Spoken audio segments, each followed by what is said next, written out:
If you enjoy the content on this channel, please like and subscribe.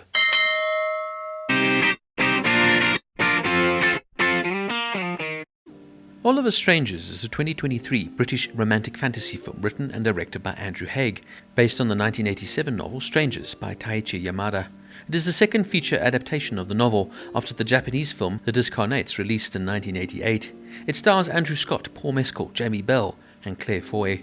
All of Us Strangers premiered at the 50th Telluride Film Festival on the 31st of August 2023 and was released in the United Kingdom by Searchlight Pictures on January 26, 2024.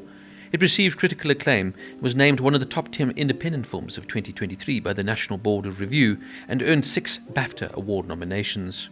Graham Broadbent and Sarah Harvey of Blueprint Pictures first pitched the project to Yamada in June 2017. Later that year, Haigh and Film 4 Productions came on board. Haigh described his adaptation of the novel as a long and sometimes painful process. He would say, "I wanted to pick away at my own past as Adam does in the film.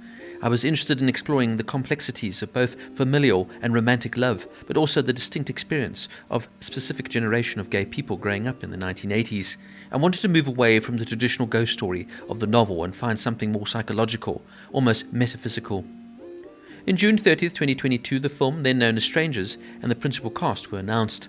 The announced plot was brief and vaguely worded and attracted inquiries on social media as to whether the film involved a romance between Scott and Mescal's characters.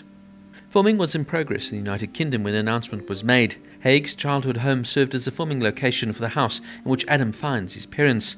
Nightclub sequences were shot on location at the Royal Vauxhall Tavern. Some interesting trivia notes. Jamie Bell wore brown contact lenses to closely resemble Andrew Scott's eyes. Writer-director Andrew Haigh called this his most personal film yet. Jamie Bell, the actor who plays Adam's father, is actually 10 years younger than Andrew Scott in real life, and Claire Foy, who portrays his mother, is 8 years younger than Scott. During a press tour for the movie, Adam Scott and Paul Mescal revealed that during a very serious scene about parenthood, Paul Mescal had to leave the set because he was having a panic attack.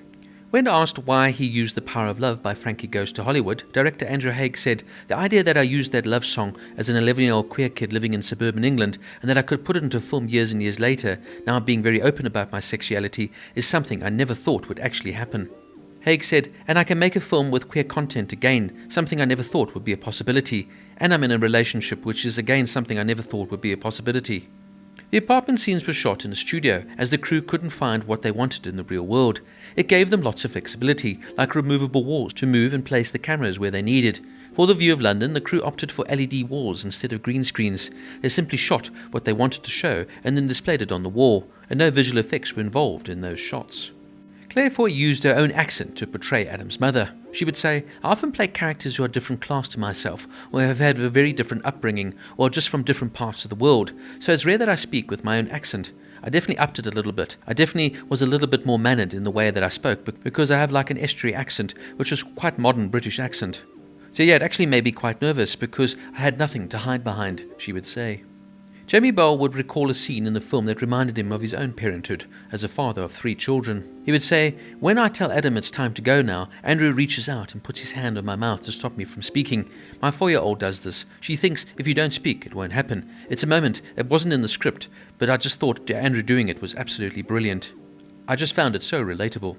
Claire Foy would also say, reflecting on her character as Adam's mother, "I'm actually playing a mother from a novel who's an historical character, but who's written from Adam's perspective. So this I found very interesting. Is you really formulating the character based on someone else's view of them?" She would say she could also relate being a mother herself, but it's almost like seeing myself through my own child's eyes. In the final conversation between Adam and his parents each fade away in accordance with the way they died in the car accident some 30 years prior. Adam's father disappears instantly since he was killed on impact.